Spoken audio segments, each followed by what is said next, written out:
Hello everyone, this side सी जय छेड़ा। मैं लेकर आया हूँ एक छोटा सा analysis on LPG. So let's start. मैं समझाता हूँ कैसा क्या कॉन्सेप्ट चल रहा है।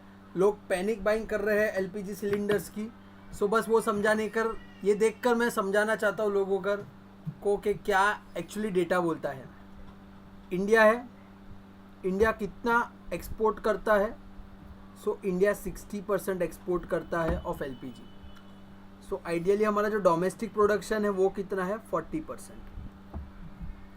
ये जो डोमेस्टिक प्रोडक्शन है वो बनता कैसे है? वो बनता है क्रूड ऑयल से। क्रूड ऑयल को रिफाइन करके हम एलपीजी गैसेस बनाते हैं।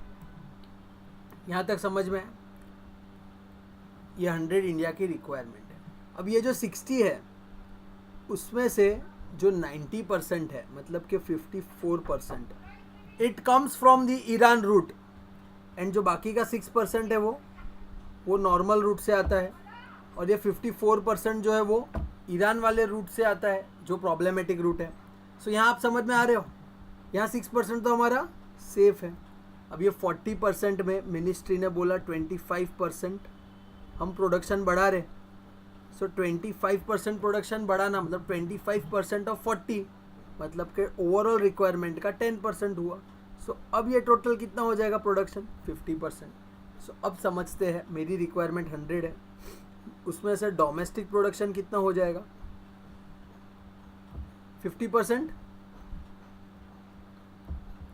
अभी भी इंपोर्ट में कितना कर पाऊंगा? 6। तो बचा कितना? 44।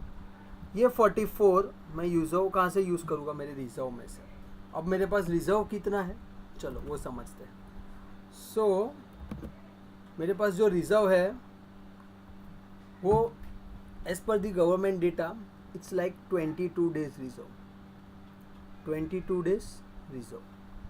सो अगर मेरी रिक्वायरमेंट 100 है तो मेरे पास रिजर्व कितने का है? 2200 का। ये एक एग्जाम्पल है।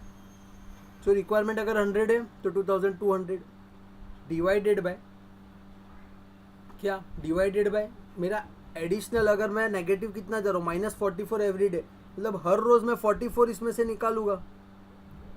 तो अब मेरे पास कितने दिन के रिजर्व आइडियली बचे हैं? सो 2200 divided by 44। So let's calculate this. 2200 divided by 44 which comes to 50 days। बहुत सबसे पहले तो ये समझना है कि वो जो 21 डेज बताया रिजर्व, वो आइडियली 21 डेज नहीं 50 डेज है। सो ये अंडरस्टैंडिंग तो आ गई। 50 डेज मतलब कि it's approx more than one month, 1.5 months. तब तक तो इंडियन मिनिस्ट्री कुछ और डिसीजन भी ले रहे हैं, जैसे कि इंपोर्ट को रिजॉल्व कर देना या इंडियन शिप्स को अलाउड करना फॉर क्रूड ऑयल पर्पसेस। तो वो इंडियन नेवी डिसीजन ले रही है, इंडियन मिनिस्ट्री डिसीजन ले रही है। सो यहाँ पे हमको अवॉइड क्या करना है? Number 1, panic buying. No panic buying. What I would say, no panic buying. किसी का सुनकर ओवर चीज़ें मत ले लो। ओवर चीज़ें मत ले लो कि आपको ही प्रॉब्लम है। कभी भी पैनिक बाइंग नहीं करना है। अगर पैनिक बाइंग करते हैं तो क्या होगा? ये जो -44 है, आपका ये जो 100 का रिक्वायरमेंट है वही आप 150 कर दोगे तो एवरीडे रिजर्व में से कितना चलते जाएगा? 100 कम होता जाएगा। सो कम दिन का रिजर्व बचेगा। सो क्या ध्यान रखना है? No panic buying. Number 2, use wisely. Use wisely मतलब कि जो एलपीजी का रिक्वायरमेंट है, एलपीजी का जो हाउस होल्ड यूसेज है वो कुछ 85% ऑफ टोटल यूसेज है। सो ये 85% अगर हम सोच समझ कर यूज़ करें, या हम जितनी रिक्वायरमेंट है उतना यूज़ करें, तो कहीं ना कहीं हम ये 100 का रिक्वायरमेंट और कम करके कुछ 95 तक ला सकते हैं। तो यहाँ मेरे number of days of reserve बढ़ जाते हैं। सो हमें यहाँ पे कंट्री को सपोर्ट करना है। कभी भी कंट्री पे कोई प्रॉब्लम आ रही है तो हमें उनको सपोर्ट करना है कंट्री को, ना कि कंट्री को पैनिक बाइंग करके और रॉन्ग डायरेक्शन में लेकर जाना है या क्राइसिस की तरफ लेकर जाना है। So no panic buying, use cylinder wisely, this is the only solution we have.